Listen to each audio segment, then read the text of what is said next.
Freedom Island.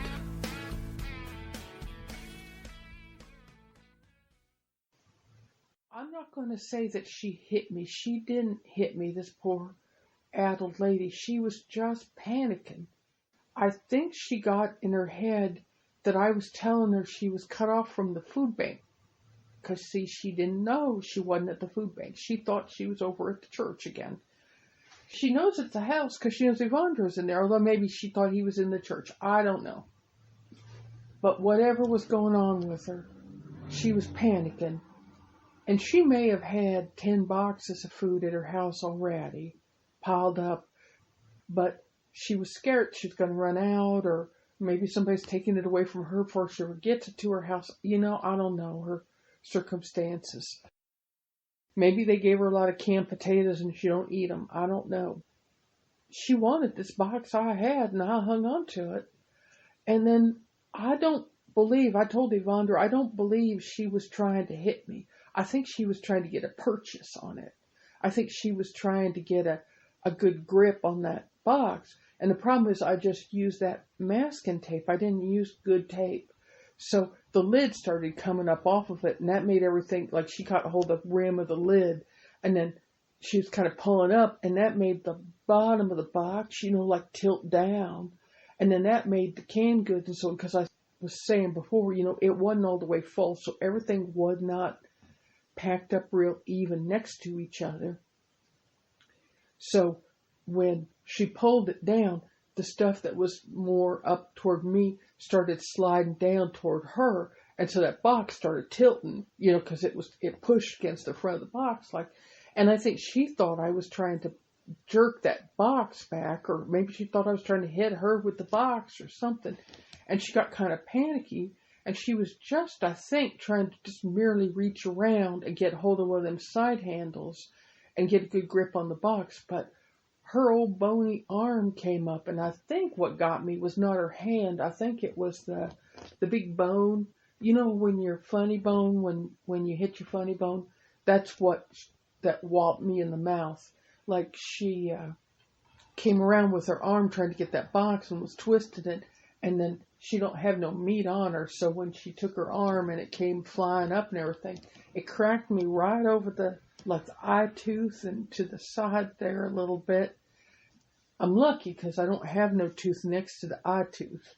One of these days I got to look into getting my dental work done at that place where they'll take the Medicaid and all that stuff, but that's another whole story. So anyway, I don't have no tooth right next to the eye tooth, so that was good because it kind of kept the teeth from smashing together. But I do have some bridge work and so on up around in there.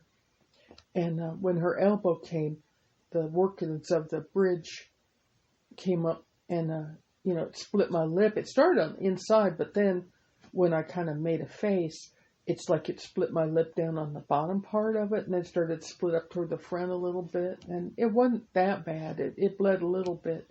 Now, apparently, this poor woman, she got some situation involving blood where she's seen blood or fighting or something. So the minute my lip started to bleed, she wasn't sorry. It wasn't like, oh, I'm sorry about your face or anything like that.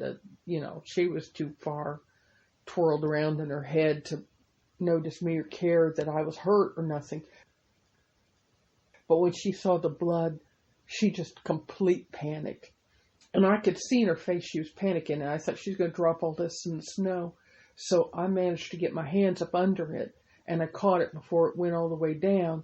I got blood on the lid of the box, so that was bad, but I just thought, well, I'll take it over.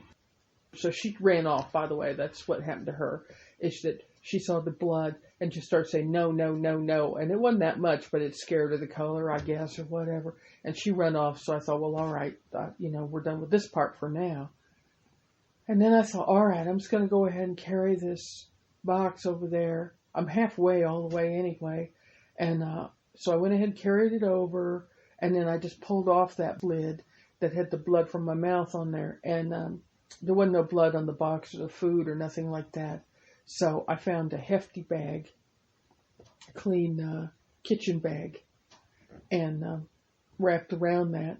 And then that's how I did my donation. And then I just threw the box lid in the trash. I like to recycle. I like to save the earth and all that good stuff. But I thought, don't nobody that's doing recycling want old bloody cardboard in there that's afraid they're gonna lift up and something else. There's gonna be a foot in there or something. So I thought I better just let this one go.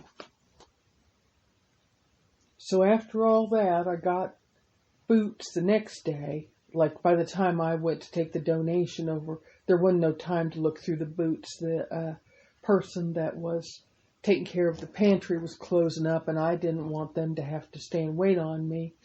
And it was Carl that Evandra knows, and he said, "Hun, what's the matter with your lip?" And I said, "Oh, I just the wind blew the door when I was coming out of the house."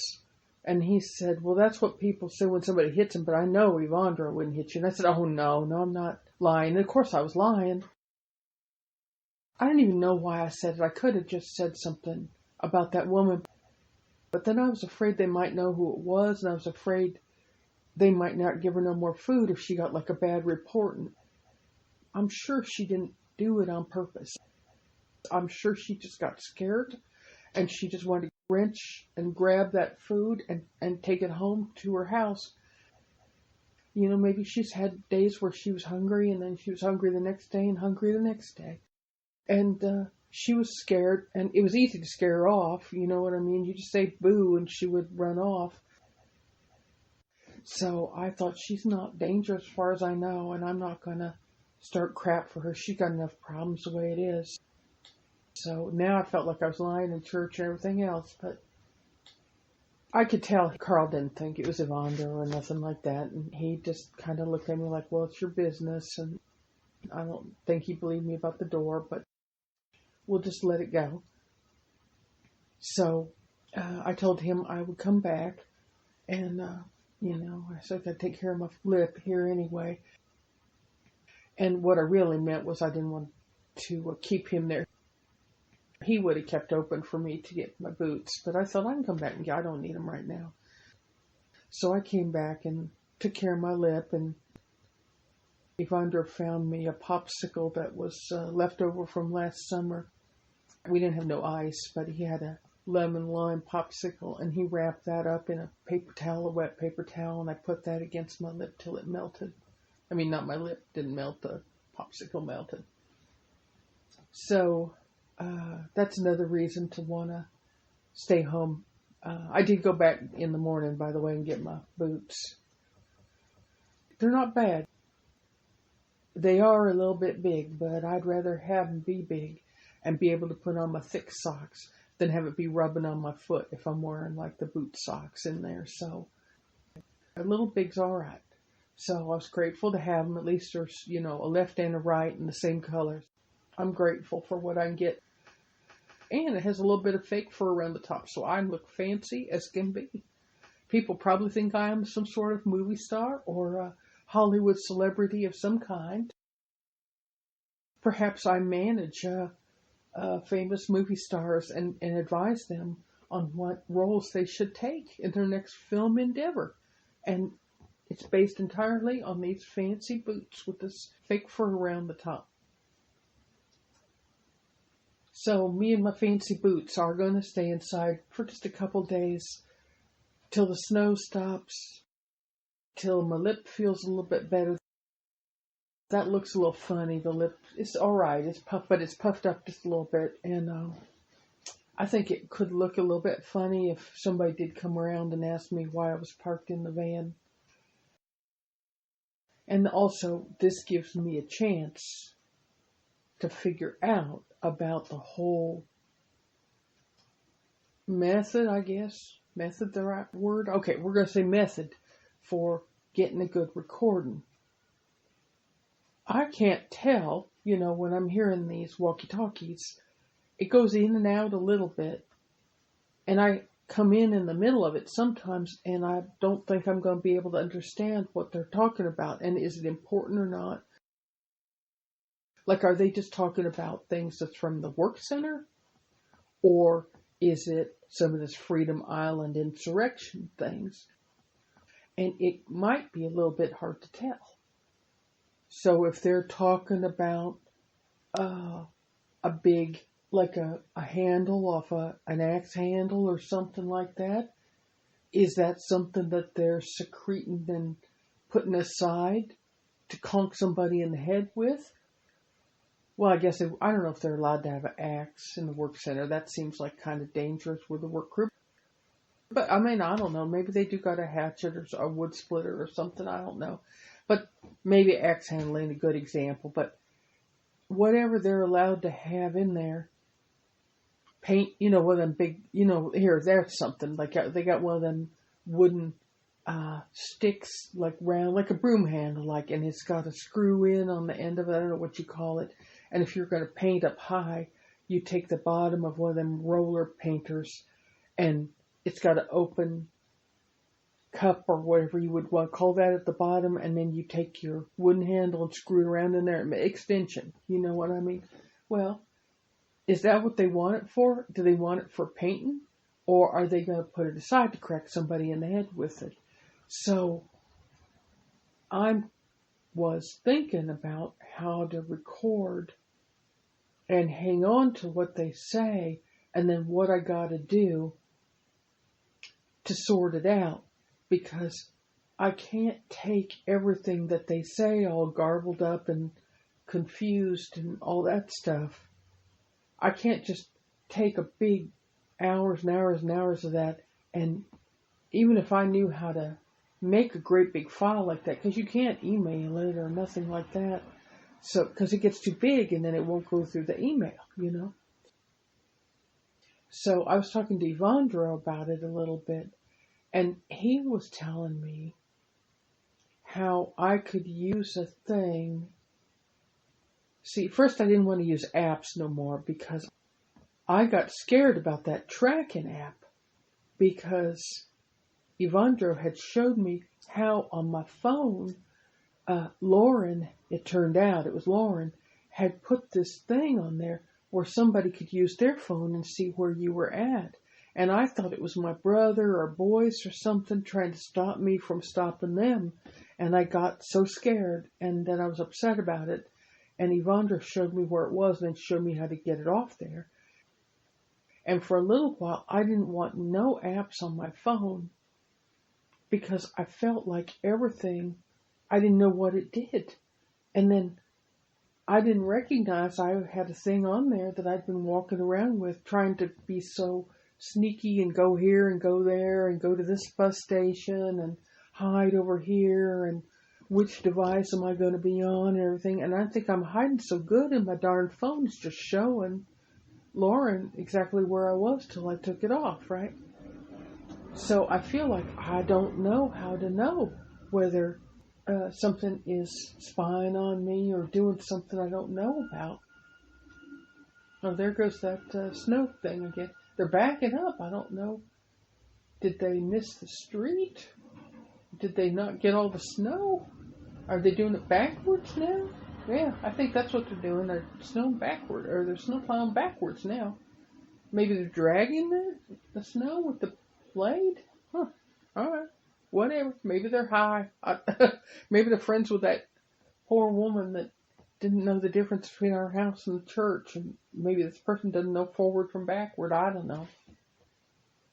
Well, anyway, so I didn't want to have no apps, but Evandro talked me down, and he said, it's kind of good to talk to him about technical things or things that I'm not real strong on, because all of our conversations are kind of slow with a lot of gaps in between, because he can speak 3 or 4 languages and I can only speak English, and that ain't my strong suit even there, right? So he can't understand what I'm saying sometimes, and I can't understand what he's saying sometimes.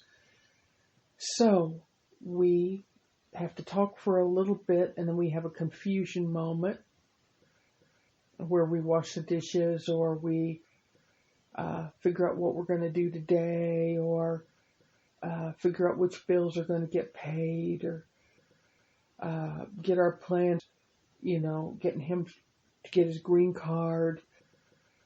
and work things out with Vivian about, he did go ahead and tell Vivian that he was staying at the house and that I was there. And that was good. I'm glad he talked to her about it. And then we're trying to work out with Vivian if she feels comfortable for us to stay there, both in the house for a while. Because I didn't really work out with her the length of the time and stuff like that. Sometimes him and I will get in a kind of complicated conversation about something, and then it starts getting too tangled up and we're both getting a little bit frustrated, especially if it's supper time and we're hungry. So sometimes we eat, and that makes everything better. And then sometimes we just put it aside, the complicated thing, because we got 1,000,000 little things that we can work out with just a few sentences on each side where I say, did you get your paper turned in to immigration lady about so-and-so? Or he can say, did you take the electric bill and get a photocopy? And then I can show him if I did or not.